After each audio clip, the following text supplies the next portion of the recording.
Jade Mark's book, How to Grieve, is indeed very special in so many ways because it allowed me to walk through those times in which I don't know what to do with this unbearable loss out of love. And at the same time, it also reminded me of how our body can redeem ourselves and how there can still be hope despite grief.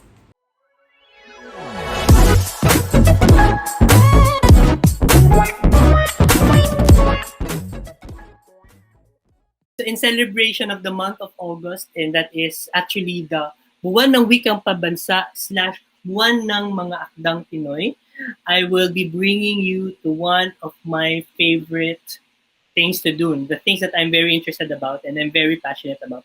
And that is the love for reading and the love for literature, especially in the Philippines. So right now, we're going to have a guest and we will be talking to one of the sought after and an emerging writer. Let me just read how I wanted to perceive him. Okay. I would say that he's my brother. He's my 2-year housemate. He's a prize-winning essayist, satirist, Jansport brand ambassador, and a fully vaccinated human being. Help me welcome Jade Mark Capiñanes.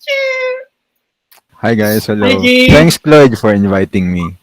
I'm so happy din na to meet you Yes. again and to talk to you again. Yeah, miss you Kloyde. Miss you Kloyde. Kwento time lang. He gifted me this Christmas gift last year, and he gave me an ebook of his short story collection. It's called How to Grieve. Jade, kumusta naman? Ito, masaya and at the same time optimistic despite the our situation right now. And looking forward din to the opening of our classes which will be first week of August. So sinusulit ko lang right now yung natitirang bakasyon. And happy, Alright. of course, happy na nandito ako to talk to you and may interview na about my short story collection kasi I think ikaw lang talaga sumeryoso sa work na yun. And, The world needs to know your short story collection because if you were written here on my journal, you must be an important person. Okay? So, speaking of honored, you are the very first non-showbiz guest that we have here. You're the first topic that is not related to K-pop, not related to Taylor Swift, and not related to Survivor. So this is something new in our channel. So how do you Yeah. feel about that? of course, I don't know, I was surprised at first and at the same time honored kasi nga, di ba, your usual content is about K-pop, Taylor Swift. Tapos ka-level ko lang sila. Kasi in-invite mo ako. But I'm happy, of course, kasi this is a time to share, what I can offer and of course talk to you. We really need to talk to people, and I'm so lucky to have found this person named Jade Mark, isang Jade Mark Capiñanes. Yeah. Ayan. And I was happy din, of course, kasi at Yeah. that time na we had literary events in the city and somehow, we we led, no? We led the literary, events in the city.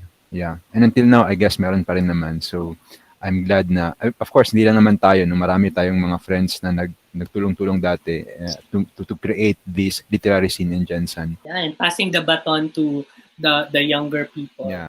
I'd like to know what you're reading right now.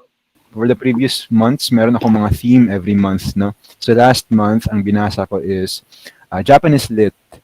And this month naman, I'm reading Latin American literature. And just today, I finished yung novel ni Samantha Schweblin na Fever Dream. So it's my 4th book this month. And I think I'm gonna end my reading list no this month at that book kasi naka-4 na ako. Akala ko yung theme mo ngayong July is Nutrition Month, pero Latin American slash. Yeah. Yeah. And so I'd also like to share what I'm reading right now. So I'm actually halfway on this one. The Philippines is not a small country. Actually, it's unputdownable by Dr. Gideon Lasco, by the way. Yes. Very unputdownable, but there are many things to unpack. No? So I wanted to like savor each of the articles because it's really it's a standalone essay. So ready ka na ba sa mga tanong? So let's start with the least incriminating. I'd like you to describe what the book is all about. So the collection is entitled How to Grieve.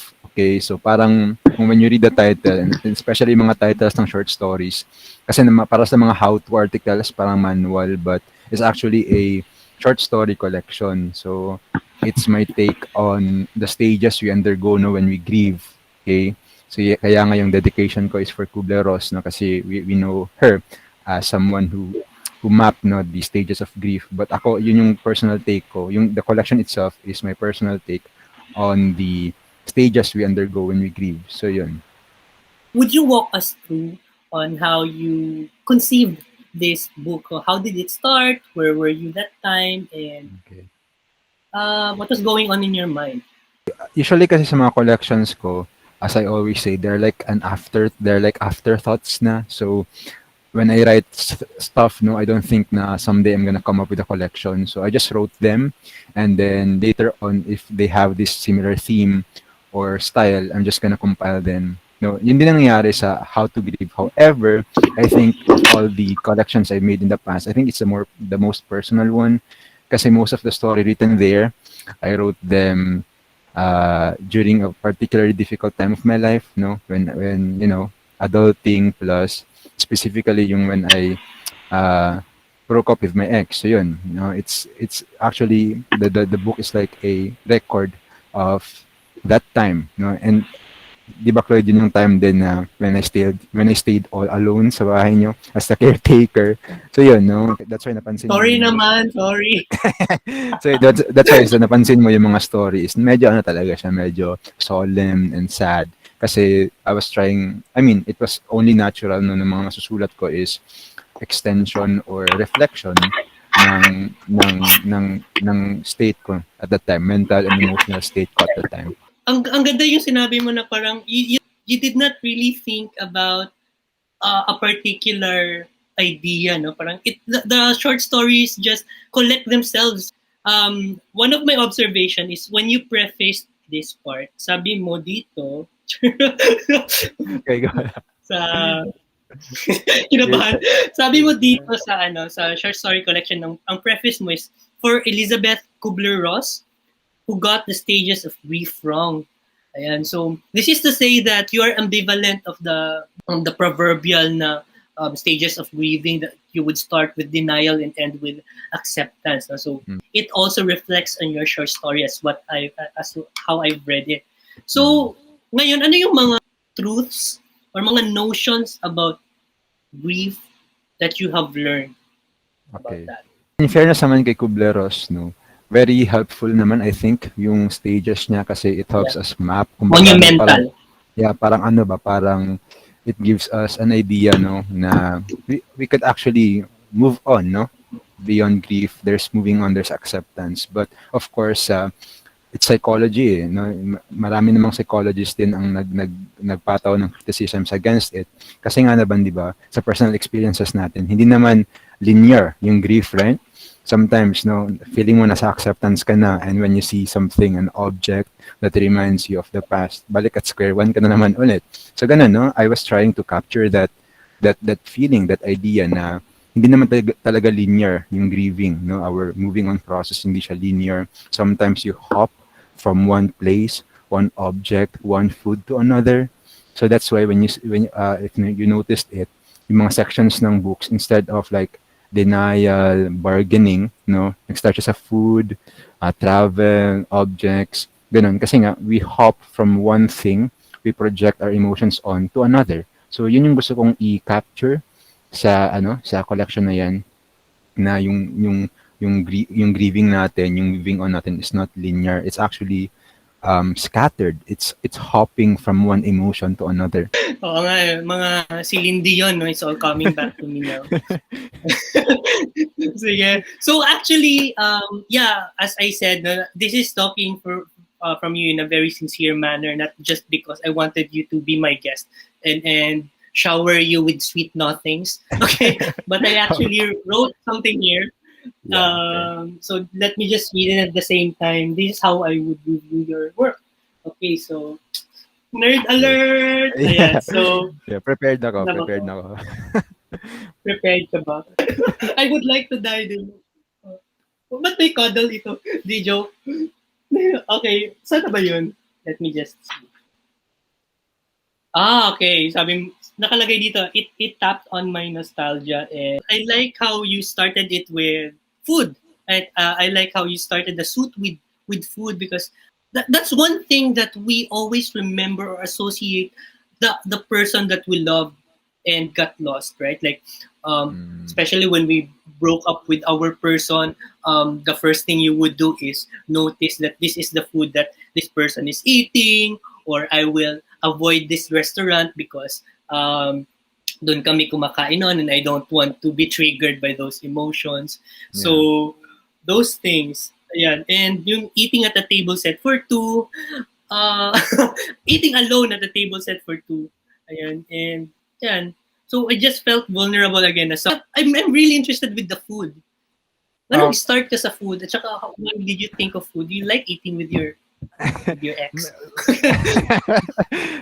well, there was a time then, after I mean, during the moving on process, like Right. most people, I ate a lot. Parang ano, it's like, diba? And I think it's automatic. I don't know if it's human nature. Kasi whenever we were sad, there's this emptiness within us. But we cannot really feel it with the thing or the person we want. So we go for the nearest thing, which is food, to make us Right. feel filled or something. So yun, nag-start ako sa food kasi it's the nearest thing, it's the most accessible thing to us, no?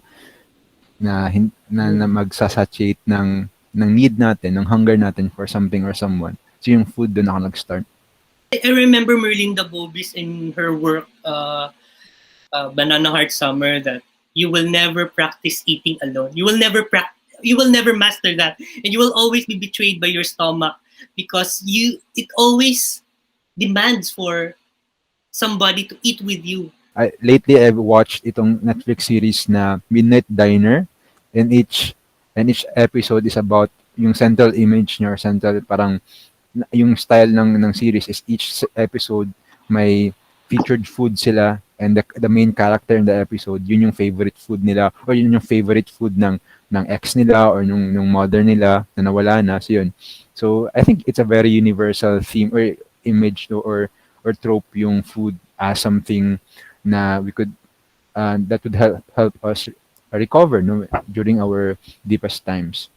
May na-remember ako dito nakasulat. Yung isang image na hindi ko din makalimutan is yung pagkain ng yung persona, he ate a stale hopya, no? Or it could be rotten na the way you described it. Right? It's eating something that doesn't have any nourishment anymore, but the person still ate that because it maybe invokes a certain kind of feeling Yeah, it to it the reminds one who him. left.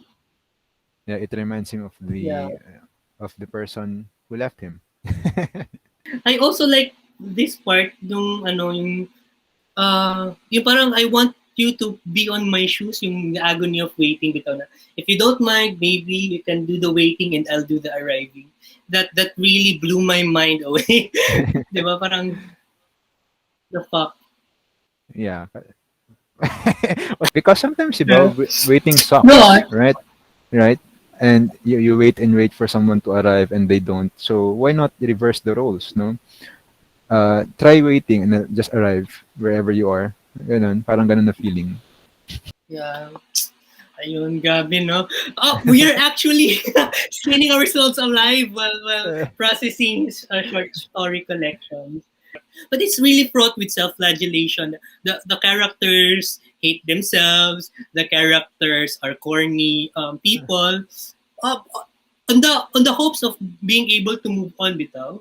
So inana, like yung how to start a farm, like the hate of the self for being needy, and that also made me felt sad about that. Like sana parang halaman na lang ako na I Yeah. can just be nourished by in 1 year, something like that.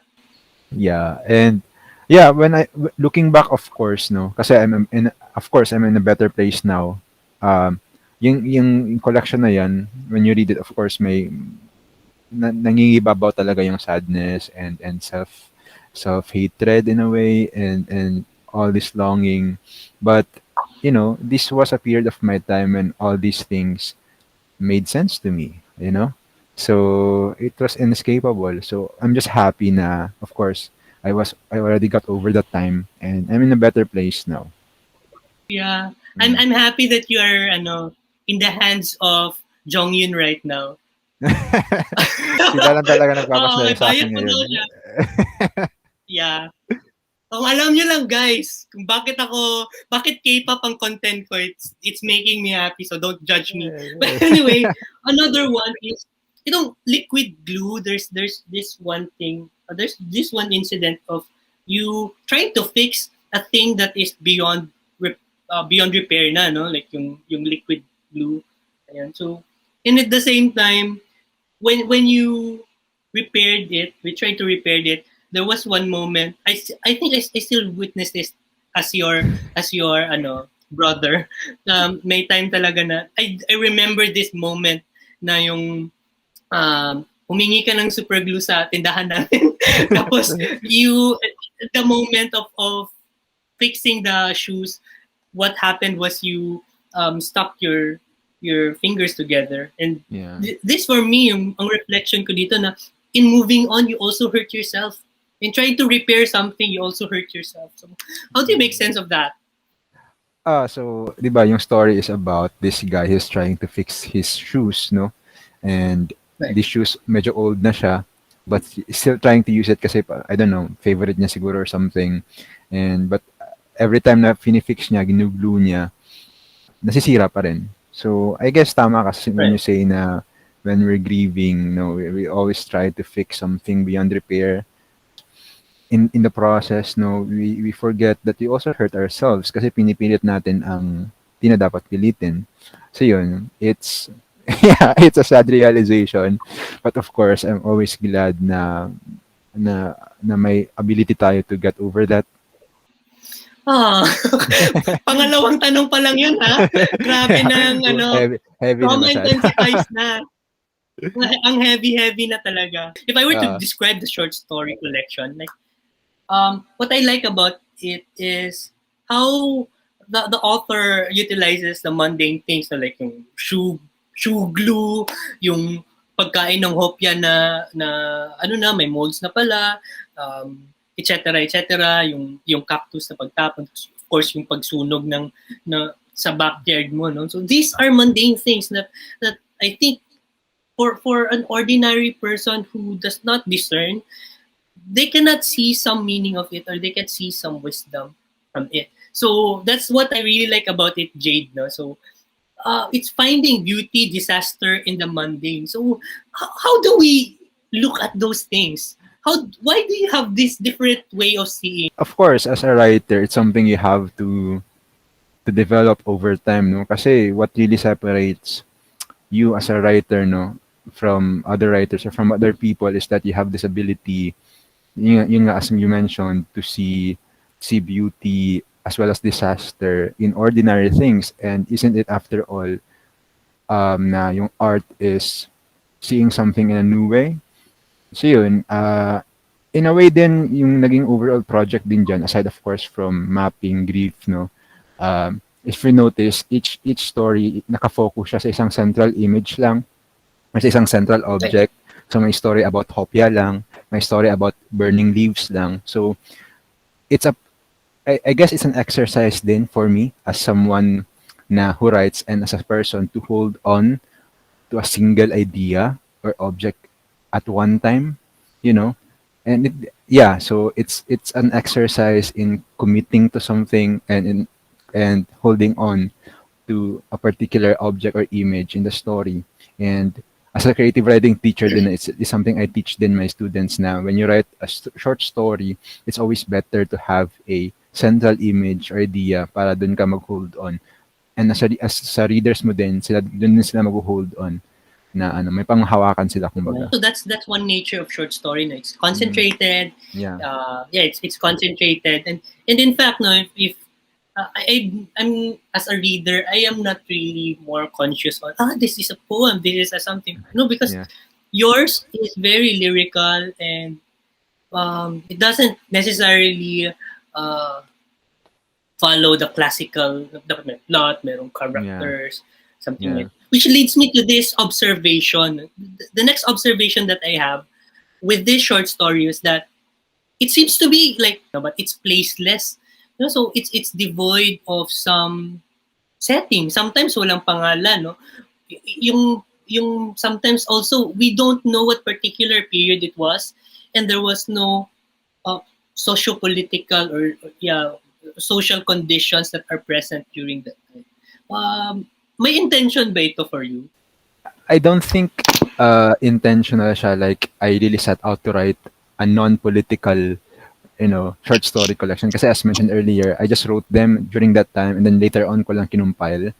But siguro when I wrote them, no, what my project was to capture the moment, to capture the mood, no, to capture the emotion. So yeah, some stories may be placeless or even plotless sometimes, but I think it's by design. No, I just wanted to capture the weight of the emotion during that time, and maybe it being placeless and nameless sometimes, no, means na it could happen anywhere and anytime. So yun, kasi moments naman happen anywhere, anytime. So yun siguro yung gusto kong i-capture sa mga stories na ito. Although we are not trying to say na it's these socio-political and these socio-economic conditions are not important, no, but the strength of the short stories is it can happen to anybody, and it attempts to still be readable at a certain period, at a certain situation, or by certain individuals, certain age. I'll tell you my favorite story and then you'll tell your favorite story. So maybe I'll start na lang with mine. And so yeah, I'm using pala the Kindle. Pakita mo yung Kindle mo, Jade. If there's something both common with us. Wait lang. Nasaan ba? Nasa taas ko, saan ako talaga. Okay lang. Sige, wait lang. Kukunin mo talaga? Pwede naman hindi. Ay, kukunin niya talaga. Sige, kukunin. Cut. Ito rin. Yeah. I-flex mo. Okay. Diba? Ayan, flex nito. Pagalingan ba ito ng cover? Aesthetic. Aesthetic. Ayan. Sige, Japanese edition niya ako kay French. Wow! Ayan. My favorite, Jude, is How to Burn Fallen Leaves. If I'm not mistaken, you posted it on Facebook, no? Yeah. Tapos you expanded it or hindi mo siya in-expand? Did you expand revised it? Lang. Revised. I just revised it. Ni-revise mo siya. But Ayan. The story revolves... But go. Okay, but I have been referring to it na kasi as you remember, di ba, Kloyde? I mean, I've been referring to it a lot of times sa mga other writings ko kasi as you remember, di ba, as the caretaker of your house, di ba, you had this makopa tree in your backyard and every day it sheds leaves. So one of my jobs at that time was to clean that, and I don't want to admit that I burn leaves kasi it's environmentally damaging. But yeah. Yung background mo. But sorry na, don't cancel Anyway. me. Don't cancel me. That was several years ago. Just cancel him, joke. Sige. Yeah, so let me just tell, it's yeah, so medyo plotless nga siya, no? So it just revolves around that scene of yours, I mean of a persona na nag-burn siya ng leaves, and then that persona is trying to theorize or to make meaning of this particular period of time. Ayan, and then this persona went on to theorize na yung mga semiotics natin, no, na yung usok, it's an index because it means that there's a fire. Yeah. But if you go deeper, when we go to the concept of symbol is associated to a deeper meaning, whether it be cultural or whatever. So, yeah, when we say, diba, when we use smoke signals, Phoebe Bridgers, when we use smoke signals. Historically, this is a warning or this is a cry for help. And I really like how it ended here, no? So the person said here, no? So nag-ano siya, nagbe-burn na siya, right? Eager Yeah. to build a big fire, I threw in everything, from sheets of paper to plastic bottles, until all I could see was smoke. Smoke coming from that hole I'd created. Smoke accumulating, smoke dissipating. All I could see was smoke, and even though I wanted to think it was only smoke, that it was nothing but smoke, it wasn't. So, oh my God, for me, it was not just smoke. It's not just an index, no, na may fire sa ilalim, but it's someone asking for help. No, so, Yeah. Yeah, ah, that was oh my actually the God. ano, yeah, the message there. And my intention naman talaga din is to, you know, kasi sometimes when we deal with people who are undergoing, tough tough challenges in their life, we don't know now we just see what they do as normal things na hindi signs na they need help. So yun, it's my way of telling people na you have to be observant, no? When you see people, especially your friends, na they're acting out, they're doing these things. In the end, these are not just things per se. These things are not just as they appear to be.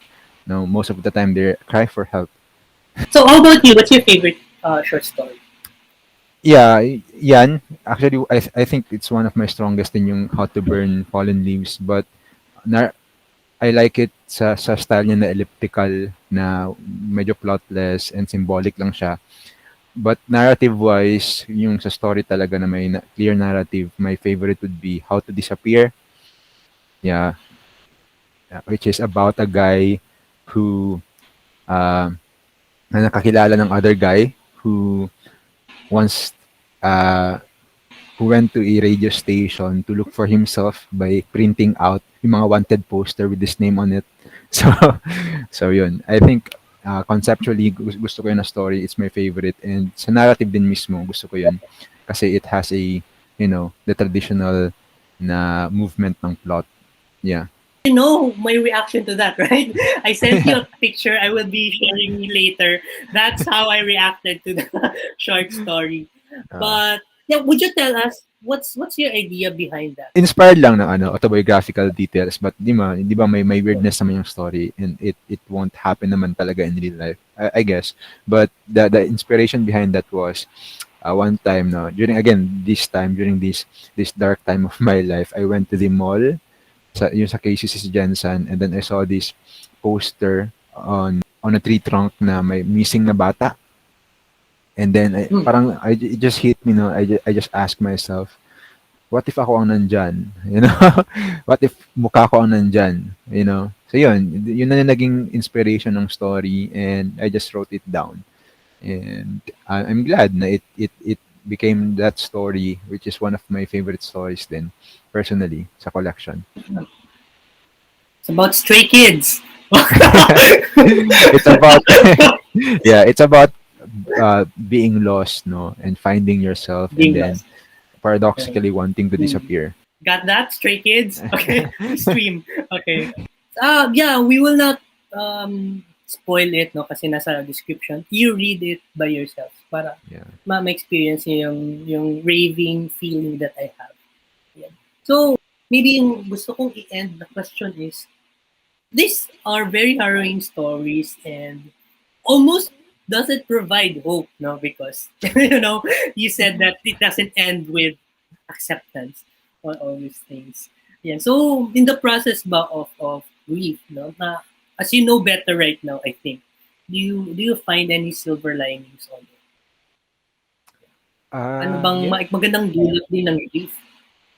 The very fact that you're alive means na you have a chance pa to recover. And siguro I just siguro if I want to say something, and I want the book to say something, yun siguro yung um you have the ability to endure all this, sadness and suffering. So you have to trust your heart na nakaka-endure nito, nakaka-survive nito, because in the end, no, whatever happens, you will survive. and just keep holding on to whatever thing you're interested in right now. So may it be food or plants or traveling or other people, just hold on to them. Just find something or someone who will help you survive what you're going through right now. You said, parang you're saying that just remember that you have a body na self-healing, kumbaga, no? Yeah, It's so fascinating to look at our hearts and see how it's so broken. It's so shattered, but it's still beating, no? As if its yeah, work is to break and break and break. So yeah. yeah, and also another thing to think about, I'm thinking of the poem by Elizabeth Bishop, no? The art of losing isn't hard to master. So many things seem filled with the intent to be lost, that their loss is no disaster. Parang, Wow. this is something that we need to master as Yeah, well. Right? yeah. Na, And I think in parang the end, ceiling din, hindi siya maganda. Go! yeah, yeah, in the ending kasi I think itong pain and grief, they're a testament to, you know, the heart's ability to survive, you know? Yeah. Ah, oh my God! Makatulog ako nito. Yeah. Ayan. If this vlog, if this conversation with me and Jade did not convince you to read this book, I don't know what will. No? So, okay, I am encouraging you na, aside from subscribing to my channel, okay, please read the book of Jade Mark and then jump on to another writers in the Philippines because they're telling great stories and they're telling stories about us and about the uh, tenacity of human spirit. Ayan. So, that's it. Thank you, Jade. May ipa-plug ka ba? Yun lang. Guys, please read my collection, How to Grieve, and also you could download it for free. Yun ano rin, if you want, you can also read my previous collection before that, yung Digital Loves, no? Na yung theme naman niya is about love in its digital forms. So if you want to read that, lighter siya compared sa How to Grieve. So if you want something na counterpoint sa How to Grieve, you could also read that. Right. Thank you, Jade. Goodbye.